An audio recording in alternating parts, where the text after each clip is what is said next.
কর্ম হয়, নিষ্কলুষ কর্ম হয়, এই কর্মটা আল্লাহ বলছেন তাকে আমি জান্নাত যাওয়ার জন্য এই কর্মটি তার যথেষ্ট নেকিতে পরিণত করে তাকে জান্নাতে যাওয়ার ব্যবস্থা করে দেব। এটা আল্লাহর ঘোষণা। তাহলে আল্লাহর কাছে যেতে হলে স্বচ্ছ কর্ম করতে হবে, যেই কর্মের মধ্যে কিঞ্চিত পরিমাণ কোনো রকমের দূষণীয় জিনিস তার মধ্যে ভরা নাই। এই রকম ধরনের কর্ম করলে এই কর্মটা আল্লাহর কাছে গৃহীত হবে, এই কর্মের বিনিময়ে সে জান্নাত যাবে। আল্লাহ রাব্বুল সূরাতুল কাহাফ সূরা নম্বর 18 আয়াত নম্বর 110 শেষ অংশে বলছেন, ফামান কানা ইয়ারজু লিকা রাব্বিহি ফালইআমাল আমালান সালিহা ওয়া লা ইউশরিক বিইবাদাতি রাব্বিহি আহাদা। আল্লাহ বলছেন যারা আল্লাহর সঙ্গে সাক্ষাৎ করবে, আল্লাহর সঙ্গে ফেস টু ফেস হবে, আল্লাহর সঙ্গে আল্লাহ হাসবে, উজুহু ইয়াউমাইদিন নাযিরাতুন ইলা রাব্বিহা নাযিরা। আল্লাহ তার দিকে তাকিয়ে হাসবে, আল্লাহ তার দিকে তাকিয়ে হাসবে, ফেস টু ফেস হবে। জান্নাতুন আদনিন বলে একটা জান্নাত আছে, এই জান্নাতের দুই দিকের চৌকাঠে আল্লাহ দুই হাত দিয়ে বলবেন সালামুন কাওলাম মির রব্বির রহিম। এই জান্নাতি ব্যক্তিরা তোমাদের প্রতিপালকের তরফ থেকে, তোমাদের করুণাময় আল্লাহর তরফ থেকে তোমাদের উপর শান্তি বর্ষিত হোক, তোমাদের উপর শান্তি বর্ষিত হোক। আল্লাহ মানুষের দিকে তাকাবেন, জান্নাতীদের দিকে তাকাবেন, জান্নাতে সবাই আল্লাহর দিকে তাকিয়ে তারা বলবে আল্লাহ গো তোমার চেহারা আমরা দুনিয়ায় দেখতে পেতাম না, আমরা 5 ওয়াক্ত সালাত আদায় করেছি, তাহাজ্জুদের নামাজ পড়েছি, আল্লাহ তোমার অংশ দেখতে পাইনি। একটা মাস রোজাব্রত অবস্থায় সারাদিন শুকিয়ে থেকেছি, 15 ঘন্টা 16 ঘন্টা শুকিয়ে থেকেছি তোমাকে না দেখে। আজ আমরা সচক্ষে তোমার চেহারা দেখে নিলাম। আমরা আর জান্নাতের মধ্যে কোনো নারী চাই না, অপরূপাহুর চাই না, আমার বিছানা চাই না, আরামকে দ্বারা চাই না, আমাদের কোনো পালঙ্গের দরকার নাই। আল্লাহ তোমাকে আমরা সদাই যেন দেখতে পাই, এটি আমরা সন্তুষ্ট। এইটুকু যারা চাইবেন আল্লাহ বলছেন ফামান কানা ইয়ারজু লিকা রাব্বিহি, যেই ব্যক্তিরা চাইবে যে কিয়ামতের দিনে আল্লাহর সঙ্গে সাক্ষাৎ করব, আল্লাহর সঙ্গে ফেস টু ফেস হবে, সামনাসামনি হবে, আল্লাহ আমাদেরকে দেখে হাসবে, আমরাও আল্লাহকে দেখে হাসবো। এইরকম যাদের মধ্যে বাসনা আছে, আকাঙ্ক্ষা আছে, সেই ব্যক্তি করবে ফালইআমাল আমালান সালিহান, সে যেন সৎকর্ম করে, সে যেন আল্লাহ ভীতির কাজ করে, সে যেন নেকপরায়ণ কাজ করে, সে যেন স্বচ্ছ কাজ করে, যেই কাজের মধ্যে কিঞ্চিত পরিমাণ কিন্তু নাই, সেই রকম কাজ করবে। এটা হচ্ছে পজিটিভ কাজ। নেগেটিভ কাজ হচ্ছে ওয়ালা ইয়ামাল, আর তারা হবে ওয়ালা ইউশরিক বিইবাদাতি রাব্বি হাদা, আল্লাহর সঙ্গে অন্যজনকে আল্লাহ বলে, প্রতিপালক বলে, দাতা বলে, চাকরি দিবে বলে, ছেলে দিবে বলে, সুস্থ করবে বলে কারো প্রতি আস্থা রাখবে না, এক কথায় শিরকের কাজ করবে না। এই ব্যক্তিরা কিয়ামতের দিন আল্লাহর সঙ্গে সাক্ষাৎ করতে পারবে।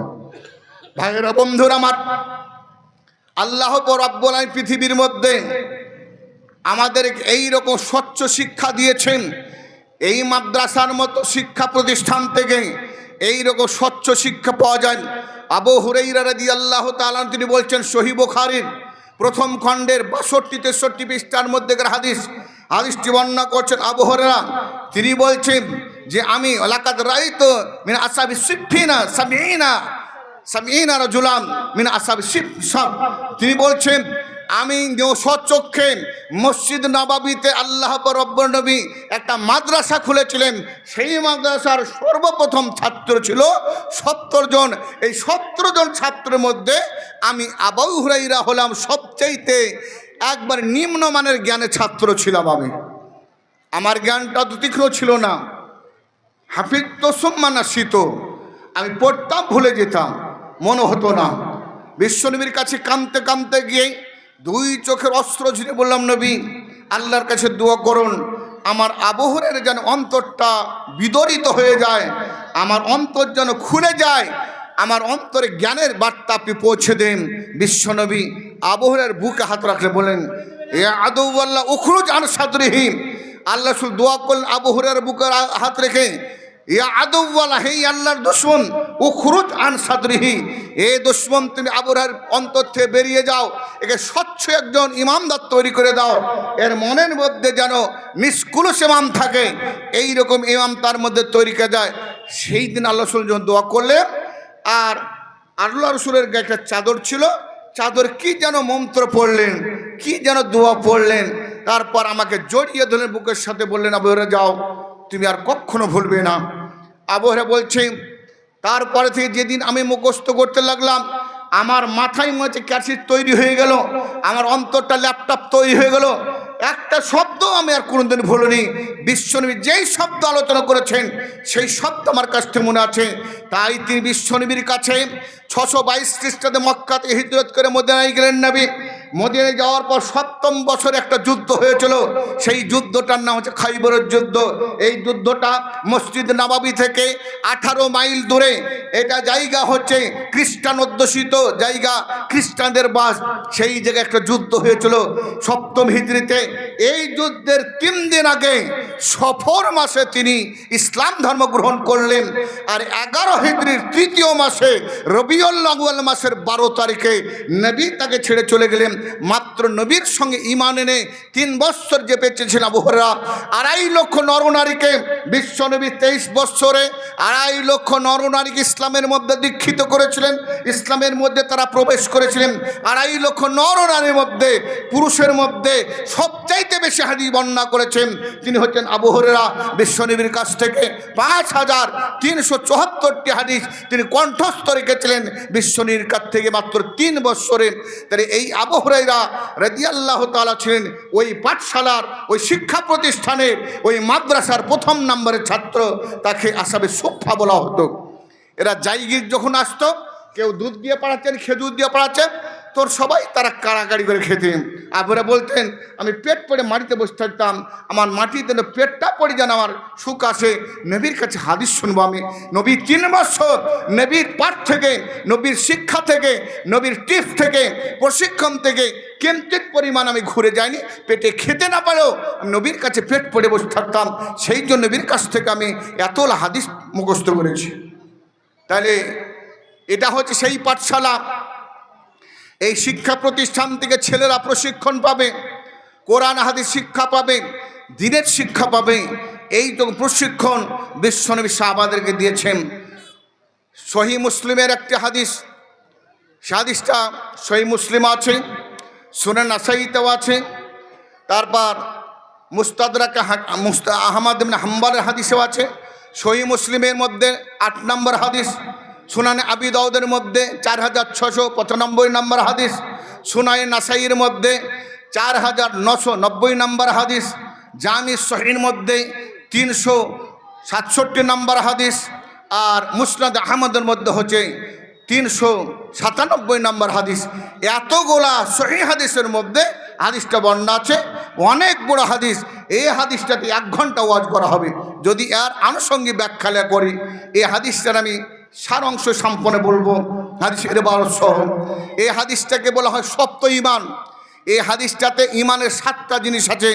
এই হাদিসটার উপর যদি কোনো ব্যক্তি আমল করে থাকে, আজকাল জলসাতে যতগুলা ছেলে আছে, যতগুলা নারী জাতি আছে, এই হাদিসের কথাগুলোর বই তারা ঈমান রেখে থাকে, নিশ্চিত এরা জান্নাতে যাবে।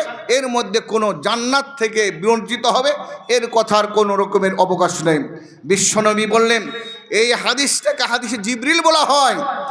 জিবরিল আমি নিজে নবীর কাছে ছাত্র এসে বসে নবীর কাছে প্রশিক্ষণ দিচ্ছেন, নবীও শিক্ষা নিচ্ছেন, জিবরিলও নবীর কাছ থেকে শিক্ষা নিচ্ছেন।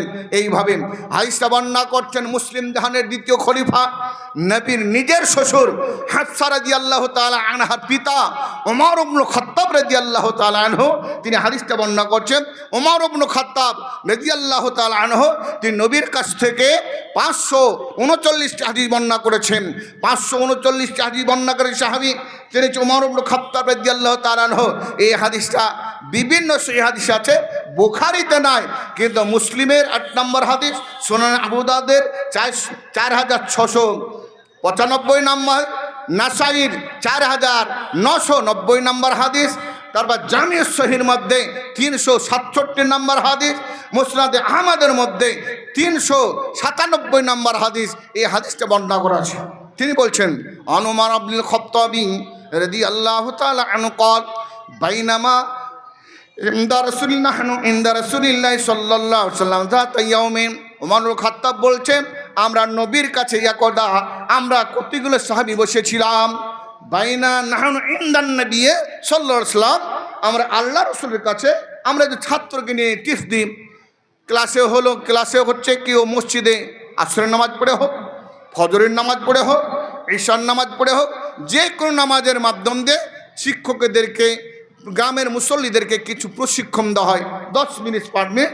বিশ্বনবী এইভাবে কতিপয় সাহাবাদেরকে নিয়ে মসজিদ নববীর মধ্যে প্রশিক্ষণ দিচ্ছেন। সেদিন ছিল একটা কোনো দিন, যাতা ইয়াউমিন হাদিসের শব্দ, যে কোনো একটা দিন ছিল। এই যে তালা আলাইনা রাজুলুন, বছরে একজন অতিথি আমাদের কাছে প্রকাশ পেল। হঠাৎ দরজা বন্ধ আছে, চতুর্দিকের দরজায় কেউ নাই, এমন সময়তে সেই ব্যক্তি আমাদের কাছে উপস্থিত হলেন। সেই ব্যক্তি এমন ব্যক্তি তা বলা যায় না। কি বিশ্বনবী বলছেন, সেই ব্যক্তি এমন ব্যক্তি, সেই ব্যক্তির শরীরের মধ্যে শাদীদ বায়াদিন সিয়াব, তার শরীরের মধ্যে যে কাপড়টা আছে কিঞ্চিত পরিমাণ ভাঁজ পড়ে না। আমি যতই কাপড় প্রেস করে লন্ড্রিতে গিয়ে প্রেস করে আসি, বাসে চললে, গাড়িতে চললে পিঠে একটু ভাঁজ পড়বে, শরীরের মধ্যে কাপড় টাপড়ে বসলে কোন যে একটু ভাঁজ পড়বে, তার কাপড়ে কোনো ভাঁজ নয়। বিশ্বনবী বলছে শাদীদ বায়াদিন সিয়াব, তার কাপড়টা ধপধপে সাদা, কোনো জায়গাতে কিঞ্চিত পর্যন্ত কোনো রঙের স্পট পড়ে না, দাগ লেগে না, এই রকমের কাপড় পরে আছে। শুধু তাই নয়, শাদীদ সদাই সার, তার মাথার চুলগুলা কুসকুসে কালো, মনে হচ্ছে এখনো কোনো কালিতে ডুবিয়ে নিয়ে এলো। লায়ুরা আলাইহি আসার সাফার, এই ব্যক্তির বাহ্যিক চরিত্রের মধ্যে, মাথার চুলের মধ্যে, কাপড়ের মধ্যে মুসাফিরের, পথিকের কোনো চিহ্ন নাই। এই ব্যক্তি কেউ চিনছে না যে মুসাফির হলে খেতে পায়নি, রাস্তায় চোখগুলা ঢুকে থাকবে, মাথায় তেল থাকবে না, চুলগুলা উস্কো হবে, জামা কাপড়গুলা পরিষ্কার থাকবে না। এইরকম একজন স্বচ্ছ পরিষ্কার পরিচ্ছন্ন ব্যক্তি আল্লাহ রাসূলের কাছে আসলে হঠাৎ প্রকাশ পেলেন। বিশ্বনবী সাহার বলছেন, লা ইয়ারিফু মিন্না আহাদুন, আমাদের মধ্যে কোনো ব্যক্তি নাই একে চিনতে পারছে। এ মদিনার লোক না, মক্কার লোক না, কুফার লোক না, বাসারার লোক না, শামের লোক না, ইয়ামানের লোক না, ফিলিস্তিনের লোক, কেউ চিনতে পারছে কোথাকার লোক। অপরিচিত ব্যক্তি কোনো ব্যক্তি থাকলে তো কোথা ইয়ামানের সাহাবা আছে, কুফার সাহাবা আছে, মদিনা মক্কার সাহাবা আছে, বিভিন্ন জায়গার সাহাবারা নবীর কাছে শিক্ষা নিচ্ছেন, প্রশিক্ষণ নিচ্ছেন, কিন্তু কেউ চিনতে পারছেন এই ব্যক্তি কোথাকার। সাধারণ মানুষের মতো এসে হাত্তা জালাসা ইলা রাসূলিল্লাহ সাল্লাল্লাহু আলাইহি ওয়াসাল্লাম, সেই নবীর কাছে এসে বসলেন। বসার পর আসনাদা রুকবাতাইহি ইলা রুকবাতাহি, নবীর হাঁটুর সঙ্গে সে হাঁটু মিলিয়ে দেন। ওয়াজা কাফাইহি আলা ফাগজাইহি, তার নিচের হাত নবীর হাতের উপর রাখলেন, এই নবীর হাঁটুর ওপরে তার হাত রাখলেন। এটা হয়তো অনেকে ব্যাখ্যা করে থাকে, সুনানে নাসাই প্রসিদ্ধ হাদিস, সেখানে আবু হুরায়রা বলছেন, ওয়াজা আলা রুকবাতাই রাসূলুল্লাহ সাল্লাল্লাহু আলাইহি ওয়াসাল্লাম, তিনি আল্লাহ রাসূলের এই দুটো হাত, ওই ব্যক্তি আল্লাহ রাসূলের এই হাঁটুর ওপর রাখলেন, নিজের হাঁটুর ওপর নাই। তাহলে একটা ছাত্র শিক্ষক হাঁটু পরে ওই বসে আছে, ও হাঁটু পরে বসলেন। বসার পর নবীর কাছে প্রশ্ন করছে কি, ফকলা ইয়া মুহাম্মদ আখবিরনি আনিল ইসলাম, মোহাম্মদ তুমি আমাকে ইসলামের শাব্দিক অর্থ, পারিভাষিক অর্থ প্রশিক্ষণ দাও।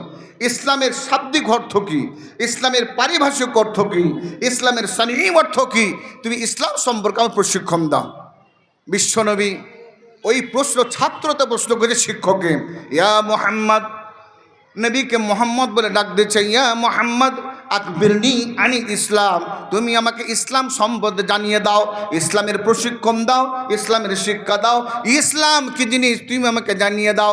বিশ্বনবী উত্তর দিচ্ছেন ছাত্রকে, ছাত্র প্রশ্ন করে শিক্ষককে। বিশ্বনবী বলছেন আল ইসলামু আন্দাস্তা শাহাদা আল্লাহ ইলাহা ইল্লাল্লাহ ওয়া আন্না মুহাম্মদ রাসূলুল্লাহ। বিশ্বনবী বলেন এ জনৈক ব্যক্তি, এ জনৈক ছাত্র, তুমি শুনে নাও ইসলাম কাকে বলে, শুনে নাও। ইসলাম হচ্ছে আল ইসলামু আন্তা শাহাদা, ইসলাম হচ্ছে তুমি সাক্ষী দাও যে আল্লাহ ছাড়া কোনো উপাস্য নাই, তুমি সাক্ষী দাও আন্না মুহাম্মাদান আবদুহু ওয়া রাসূলুহু, বিশ্বনবী পৃথিবীর মধ্যে, আমি মুহাম্মদ পৃথিবীর মধ্যে আল্লাহর প্রেরিত রাসূল, আল্লাহর মনোনীত বান্দা। সারা পৃথিবীর মধ্যে আল্লাহ রাব্বুল আলামিন অনেক বড় বড় শিক্ষিত ছিল, আবু জাহলের মতো স্বীকৃতি ছিল। আবু জাহল পৃথিবীর মধ্যে 13 জন আরবের মধ্যে আরবি সাহিত্যের উপর পিএইচডি করা ছিল, ডক্টরেট করা ছিল। এইরকম আবু জাহলের মতো শিক্ষিতকে বাদ দিয়ে বিশ্বনবী কলেজে পড়েনি, কোনো স্কুলে পড়েনি, মা বাপের কাছে একটা আলিফ শব্দ, এই শব্দই একটা উচ্চারণ করেনি। সেই একজন অশিক্ষিত নবীকে আল্লাহর তরফ থেকে বাছাই করেছে। এই কথাটা তুমি স্বীকার করে নাও যে বিশ্ব নবী হচ্ছে সারা পৃথিবীর মধ্যে আল্লাহর তরফ থেকে মনোনীত ব্যক্তি। সেই ব্যক্তি কথা প্রশ্ন করল, তারপর নবী বলেন 1 নম্বর হলো তুমি সাক্ষী দাও আল্লাহ ছাড়া দ্বিতীয় কোনো উপাস্য নাই, আর মুহাম্মদ সাল্লাল্লাহু আলাইহি ওয়াসাল্লাম তিনি হচ্ছেন রাসূল, আল্লাহর নেক বান্দা, এই কথা স্বীকার করলাম। আর ওয়া তুকিমাস সালাতা, আর তুমি 5 ওয়াক্তের সালাত আদায় করো, রাতে দিনে 5 ওয়াক্তের সালাত আদায় করো, 5 ওয়াক্তের নামাজ পড়ো, তুমি ইসলাম জানতে হবে। 3 হচ্ছে তাসুম রমজানা, তাসুমা রমজানা, রমজান মাসের ফরজ রোজা তুমি পালন করো।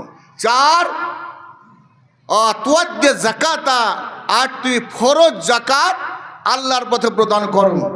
এইগুলা হচ্ছে আল্লাহর তরফ থেকে বলা।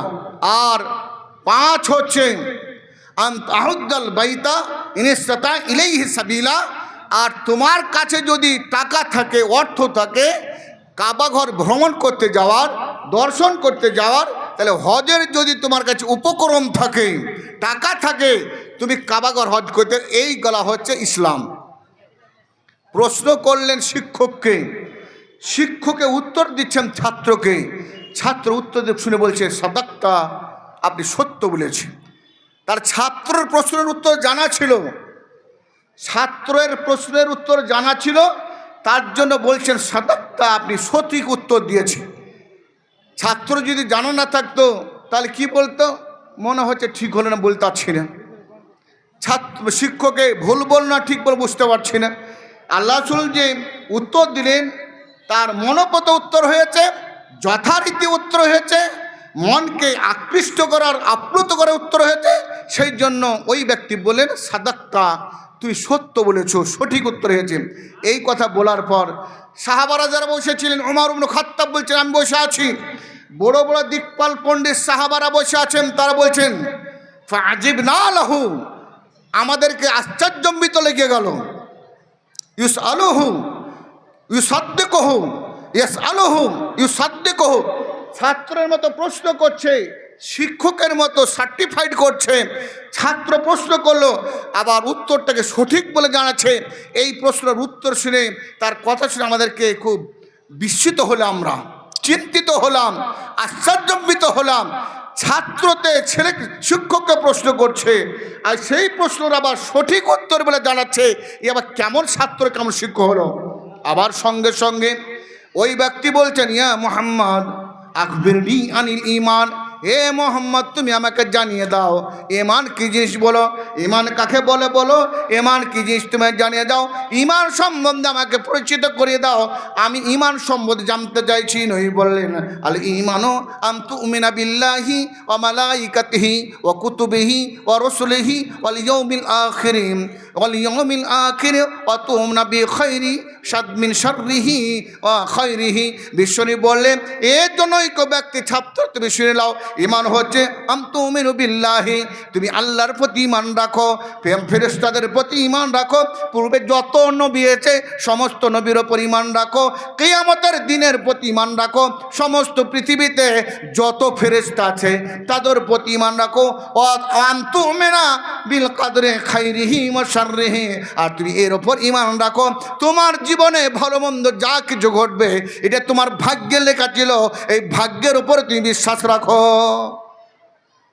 কাউ যদি শরীরটা একদিন খারাপ হয়, বলে ভালো লাগে না, আজ আল্লাহ আমার উপর নারাজ হয়ে গেছে, বলে আজ ফজরের নামাজ কেন পড়নি গো, বলে শরীর ভালো ছিল না, আজ আল্লাহ আমাকে সুস্থ রাখেনি, এই বলে সাময়িকের জন্য আল্লাহ পরীক্ষা করছে। এই কথাটাকে, প্রশিক্ষণটাকে সেই ব্যক্তি নিজের ভাগ্যটাকে আল্লাহর ওপর ছেড়ে না দিয়ে আমার ভাগ্য খারাপ হয়েছে, আল্লাহ রাসূল বলে মনে রাখো 5 নম্বরে আনতুমিনা বিল কদরে, তোমাকে ভাগ্যের ওপর ঈমান রাখতে হবে। সেই ভাগ্যটা মিন খাইরিহি ওয়া শাররিহি, সেটা ভালো হোক আর মন্দ হোক এটা আল্লাহ তোমার ভাগ্যে রেখে রয়েছে, এর উপর তোমার ঈমান রাখতে হবে, না তুমি মুসলমান না। এই ব্যক্তি বলার পর এই যে উত্তর পেয়ে গেল, আবার সেই ব্যক্তি বলে সাদাক্তা, তুই সত্য কথা বলেছ, তোমার উত্তর যথারীতি সত্য, তোমার উত্তরের মধ্যে কিঞ্চিত পরিমাণ সন্দেহের অবকাশ নেই। সেই ব্যক্তি বলছে এই উত্তর ঠিক হয়েছে। এ মোহাম্মদ, 3 নম্বর প্রশ্ন করছি, এ মোহাম্মদ আকবিরনি আনিল ইহসান, এ মোহাম্মদ তুমি আমাকে ইহসান সম্পর্কে জানিয়ে দাও। ইহসানটা কি? এহসান সম্পর্কে জানিয়ে দাও। এহসানের শাব্দিক অর্থ হচ্ছে একজ চিত্রে আল্লাহর সামনে মনোনিবেশ করা, ইবাদতের মধ্যে একে এহসান বলা হয়। এহসানের শাব্দিক অর্থ হচ্ছে একক চিত্রে আল্লাহর সামনে নিজের মনোনিবেশ করে আল্লাহর ইবাদতের জন্য দণ্ডায়মান হওয়া, একে এহসান বলে। বিশ্বনবী ঈমানের অর্থ বুঝাচ্ছেন। আল্লাহ বললেন আল ইহসানু আন তা'বুদুল্লাহ কান্নাকা তারাহু ফাইল্লাম তাকুম তারাহু ফাইন্নাহু ইয়ারাকা। এ জনৈক ব্যক্তি ইহসান কাকে বলে? আন তা'বুদাল্লাহ, তুমি এমনভাবে আল্লাহর ইবাদত করো, এমনভাবে আল্লাহর ইবাদত করো, ফাইন্নাকা ইয়ারাহু ফাইন্নাহু ইয়ারাকা। আল্লাহ নবী বলছেন যেন তুমি আল্লাহর সামনে দাঁড়িয়ে তুমি নামাজ পড়ছো, তোমার সামনে আল্লাহ দাঁড়িয়ে আছে আর তুমি মনে করো আল্লাহর সামনে দাঁড়িয়ে আমি নামাজ পড়ছি, এটাই হচ্ছে ইহসান। ধরে নেন আপনাদের কাছে বিচার বসেছে, যে কোনো একটা বিচার, ছেলের ব্যাপার হোক বা মেয়েদের ব্যাপার হোক, যে কোনো একটা খুব গুরুত্বপূর্ণ বিচার হচ্ছে, কয়েকটা গ্রামের সালিশ নিয়ে আপনাকে বিচারকের সামনে হাজির করা হলো। ওই জায়গায় গিয়ে যদি আপনি দাম্ভিকতা দেখান, নিজের বড়ই দেখান, নিজের অহংকার দেখান, কারোর যদি বিচার নামান্য করে, তাহলে ওই জায়গাতে আপনার শাস্তিজ্ঞ হতে পারেন। তার মানে বিচারকের সামনে আপনাকে নম্র হতে হবে, নম্র হতে হবে। যেমন সূরা ইউসুফের মধ্যে ইউসুফ আলাইহিস সালাম সম্বন্ধে জুলাইখা যখন ইউসুফকে তার স্বামীকে সঙ্গে নিয়ে মিশরের আড়ত থেকে কিনে নিয়ে এসে যখন বাড়িতে রাখলেন, ইউসুফের বাহ্যিক চেহারা দেখেন, তার মনের দিকে থেকে শরীরের থেকে একটা 13 বছর বয়সের ছেলে ইউসুফ আলাইহিস সালাম সারা পৃথিবীর মধ্যে, সারা পৃথিবীর সমস্ত জীবজন্তুকে তার অর্ধেক সুরাত দেওয়া হতো, আর তাকে অর্ধেক তার আকৃতি আল্লাহ দান করেছিলেন।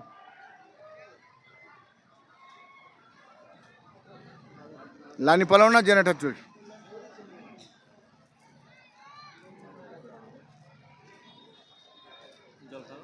না।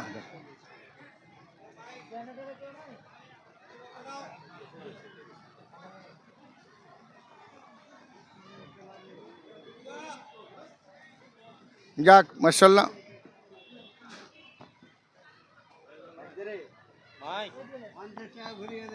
জেনটা দিয়েছে, লাইন দাও ভাই, জেনটা লাইন দাও। যাক দেখেন, এটা একটা এই প্রশ্ন উত্তরের মধ্যে এটা যে এমন জিনিস, এটা জানতে হয় যে ভাগ্যে ছিল।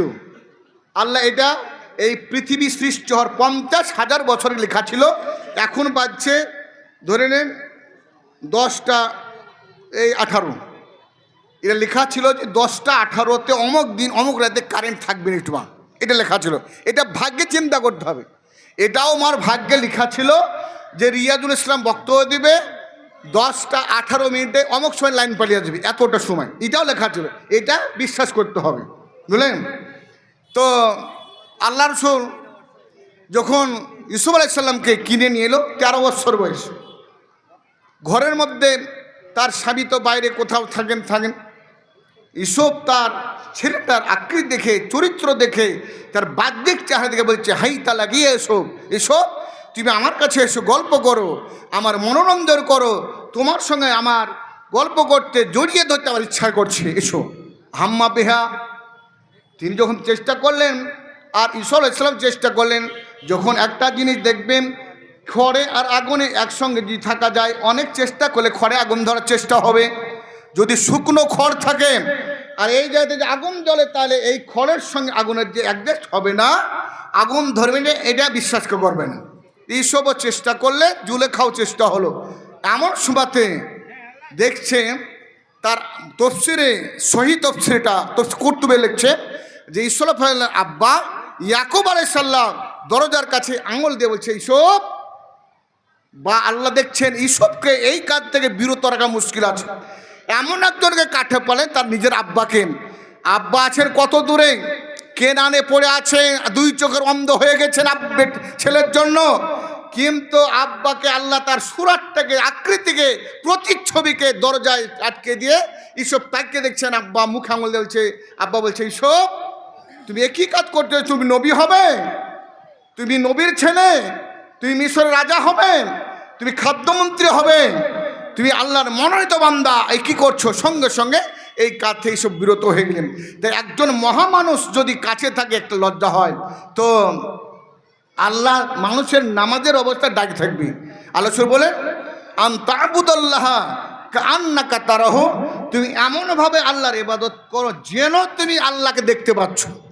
মনে করো তুমি আল্লাহকে দেখছো, আল্লাহ দাঁড়িয়ে তোমাকে নামাজ শিখাচ্ছেন, তুমি আল্লাহকে সামনে রেখে নামাজ পড়ছো। বলে, এ আব্দুল্লাহ, কেমন কেন নামাজ পড়ছো? হয় না, এইভাবে প্রশিক্ষণ দিচ্ছে আল্লাহ। ফাইল্লাম তাকুম তারাহু, যদিও তুমি আল্লাহকে সচক্ষে দেখতে না পাও, ওয়াইন্নাহু ইয়ারাকা ফাইন্নাহু ইয়ারাকা, নিশ্চয় আল্লাহ তোমাকে দেখতে পাচ্ছেন। তুমি আল্লাহকে দেখতে না পাচ্ছ, তবু আল্লাহ তোমাকে দেখতে পাচ্ছেন। যে সময় নামাজ পড়বে, মাঠে পড়ো, ঘাটে পড়ো, মসজিদে পড়ো, বাড়িতে পড়ো, যে কোনো প্ল্যাটফর্মে পড়ো, যে কোনো জায়গায় পড়ো, যানবাহনে পড়ো, জাহাজে পড়ো, যেই জায়গায় তুমি নামাজ পড়বে, তুমি মনে করো আল্লাহ তোমার সামনে দাঁড়িয়ে আছে, সেই আল্লাহকে সামনে রেখে আমি নামাজ পড়ছি, এটাই হচ্ছে ইহসান। এটা নামাজ ইবাদত করো, আল্লাহ তোমার উপর সন্তুষ্ট হবে, তোমার নামাজটা আল্লাহর কাছে গৃহীত হবে, তোমার ইবাদত আল্লাহর কাছে গৃহীত হবে। তুমি কিঞ্চিত পরিমাণ অন্যের সঙ্গে যুক্ত হতে পারবে না।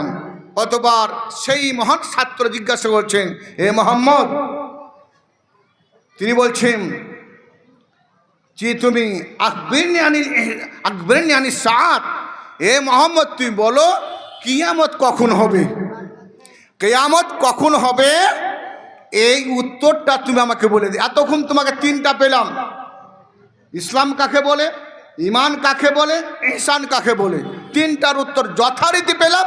এতে আমার অন্তরটা তৃপ্তি হয়ে গেল। আমার মনের মধ্যে যা জিজ্ঞাসা পেয়ে গেলাম। এখন 4 নম্বর প্রশ্ন হচ্ছে, আকবিরনি আনিস সাআত, কিয়ামত কখন হবে বলে দাও। বিশ্বনবী ততক্ষণ বলছেন, মান মাসউল আনহা বিআলামা মিনাস সাইল, এই প্রশ্নকারী ব্যক্তি তুমি শোনো। বিশ্বনবী জেনে নিয়েছেন এই প্রশ্নের ছাত্রটাকে, পরস্পর নবী প্রথমবার জেনে নিয়েছেন এই ছাত্রটাকে। নবী সাহাবাদের সামনে প্রকাশ করছেন না, যথারীতি শিক্ষকের উত্তর দিচ্ছেন। ছাত্র যেইভাবে প্রশ্ন করে, শিক্ষক যেইভাবে উত্তর দেয়, এইভাবে উত্তর দিচ্ছেন। ছাত্র পরিষ্কার প্রশ্ন করছেন, আর বিশ্বনবী সাহাবাদের সামনে প্রকাশ করছেন না এই ছাত্রটাকে। বিশ্বনবী এই 4 নম্বর প্রশ্নে বলছেন, মাল মাসউল আনহা বিআলামা মিনাস সাইল, জিজ্ঞাসাকারী জিজ্ঞাসীকৃত ব্যক্তির চাইতে বেশি জানে না। যে প্রশ্ন করছে, এই প্রশ্ন করা চাইতো যাকে প্রশ্ন করা হচ্ছে, অর্থাৎ তোমার চাইতে এর উত্তর আমি জানি না। এই কিয়ামত কখন হবে আল্লাহ আপনাকেও জানাননি, তুমিও জানো না। অতএব তুমি আর আমি এই প্রশ্নের ব্যাপারে দুজনাই ধোঁয়াশায় পড়ে আছি। আমাদের মধ্যে কেউ জানি না, তুমিও জানো না। তুমি যদি না জানো, আমি কি করে জানবো? তুমি আল্লাহর কাছ থেকে আসছো, আল্লাহর প্রেরিত, তুমি ফেরেশতা, আল্লাহর কাছ থেকে তুমি আমার কাছে সবসময় আসছো। তোমার যখন জানা নাই, আর আমি নবী, আমি কি করে প্রশ্নের উত্তর জানবো? তোমার মাধ্যম দিয়ে আল্লাহ আমাকে শিক্ষা দেবেন। তবে তিনি বললেন, ইয়া মুহাম্মদ আকবিরনি আন আমারাতিহা, তবে তুমি কিয়ামত কখন হবে বলতে পারবে না, আমারও জানা নয়, তবে তুমি বলো কিয়ামতের কিছু নিদর্শন বলো। তুমি কিয়ামতের কিছু নিদর্শন বলো, সেই নিদর্শন গেলে কেমন হবে। বিশ্বনী বলছেন এক এক করে। বিশ্বনী বললেন আনতাল ইদাল আমাত রব্বাতাহা। বিশ্বনী বলছেন শুনে রাখো, কিয়ামতের এক নম্বর নিদর্শন হচ্ছে, শুনে রাখো, অনেক নিদর্শন আছে, অনেক উপমা আছে, অনেক রকমের নিদর্শন আছে।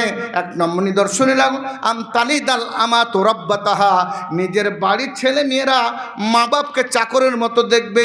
ছেলেরা যে বাপে যেমন ছেলেকে বলে নাঙল বাইতে যাও, ছেলেকে বলে ধান কাটতে যাও, ছেলেকে বলে জমি নিড়াতে যাও, বাড়ির ছেলে মেয়েরা তার বাপকে বলবে আব্বা তুমি নাঙল বাইতে যাও, এই বাড়িতে তোমার কাজ করা ছোপাই নাই। নিজের ছেলেরা পিতা মাতাকে তারা গার্জেন মনে করবে না, নিজেরাই তারা গার্জেন হবে, তাদের পিতামাকে তারা দাস দাসীর মতো কাজ করাবে। এটা হচ্ছে কিয়ামতের প্রথম নিদর্শন। নই বলছে সেই মহান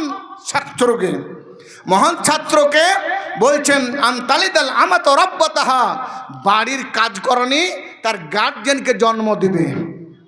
অর্থাৎ ছেলে মেয়েরা মা বাপকে অতি নগণ্য মনে করবে, দাস দাসীর মতো ব্যবহার করবে। যেই ব্যবহার করতো বাপ ছেলে মেয়েদেরকে, উল্টো মেয়েরা ছেলেরা বাপের সঙ্গে সেই ব্যবহার করবে। এটা হচ্ছে কিয়ামতের আলামত। নবী বললেন আমতারাল হুফাতাল উরাতাল আলাতা রিয়ান নাস।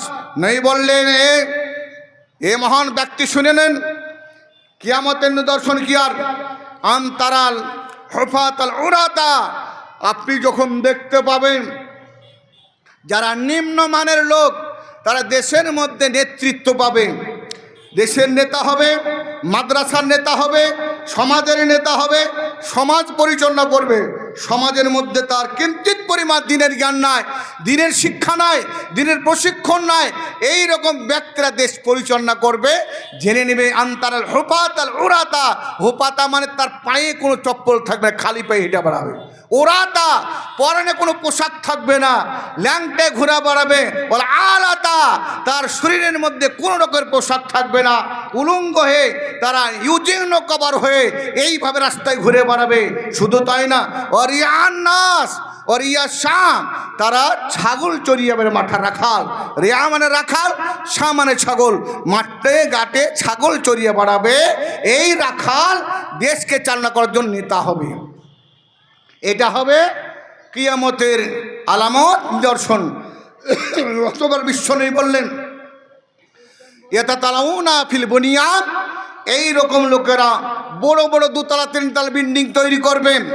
এত বড় বড় বিল্ডিং যদি টাকা দিয়ে মাথার টুপি পড়ে যাবে। আরে কত বড় বিল্ডিং, ওই লোকটা তো রাজমিস্ত্রির কাজ করতো, আমার বাড়িতে কাজ করে খেয়েছো, মুনিশ কাটতো, এইরকম লোকটা আজ এত বড় বাড়ি করেছে। বিষ্ণু বললেন ওনা ফিল বুনিয়ান, তারা বড় বড় বিল্ডিং করে নিজে আত্মপ্রকাশ করবে, আমার চাইতে বড় লোক কে আছে, আমি কত বড় মুজাইয়েক করা ঘর করেছি, মার্বেল পাথর বসিয়েছি, এসি চলছে ঘরে, কত মনোরম ঘর, মনোরঞ্জন ঘর তৈরি করেছি। এই বলে মানুষের কাছে দোকানে বসবে, কোনো পার্কে বসবে, কোনো কালভেটের উপরে বসবে, কোনো জায়গায় বসে মানুষ শুনলে আমার বাড়িটা খুব বড় হয়েছে, এই ভেবে তার আত্মপ্রকাশ করবে, গৌরব করবে, ফখর করবে। এইটা হবে কিয়ামতের নিয়ামত, কিয়ামতের আলামত। বিশ্বনী বলছে এই কথা বলার পর ফামতালাকা, অতবার ছাত্রটা চলে হঠাৎ তাকিয়ে ছাত্রর না কাছে, এদিকে তাকিয়ে দেখছি, এদিকে তাকিয়ে দেখছি শাইখ বসে আছে, এদিকে তাকিয়ে দেখছি মাদ্রাসার বুঝিয়ার শিক্ষক বসে আছে। ছাত্রটা কোথায় গেল? এতক্ষণ প্রশ্ন করলো ছাত্র কোথায় গেল। বিশ্বনী জানছেন ছাত্রটাকে, চলে গেল। উমার বলছেন সুমাম্মালি সুম্মাল্লা বিস্তমালিয়ান, আমরা কিছুক্ষণ অপেক্ষা করলাম।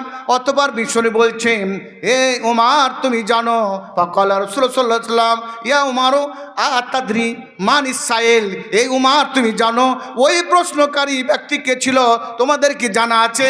এই প্রশ্ন করছিল, আমাকে বারবার প্রশ্ন করছে, আবার নিজে সার্টিফাইড করছে, সেটাকে তাসদিক করছে, সত্যই পরিণত করছে। এই ছাত্রকে ছিল আতাদরি, তুমি কি জানো? এই সাহাবারা তুমি কি জানো? ওমর বললেন, আমি বললাম কুল তো আল্লাহ রাসূল আলাম, এই ব্যাপারে আল্লাহ রাসূলই অধিক জানে, আমরা এরপর জানি না। নবী বললেন এই ওমর ইন্নাহু জিবরাইল, তিনি ছিলেন জিবরাইল ফেরেশতা। ইউআল্লিমাকুম ইয়াতাকুম ইউআল্লিকুম দীনাকুম, তিনি তোমাদেরকে দ্বীন শিক্ষা দিতে এসেছিলেন। আমাদেরকে কাছে রেখে দ্বীনকে, ইসলামকে, ইহসানকে, কিয়ামতের নিদর্শনকে জিবরিল নিজে এসে আমার কাছ থেকে শুনতে চেয়ে সঠিক বলে উত্তর বলে তোমাদেরকে প্রশিক্ষণ দিয়ে গেল। ছিলেন জিবরিল আমিন। বিশ্বনবীর কাছে অপরিচিত লোক সেজে এসে এই প্রশ্ন করে বিশ্বনবীকে বিদায় নিলেন। ভাইয়েরা বন্ধুরা আমার, জিবরিল আমিন আসার কারণ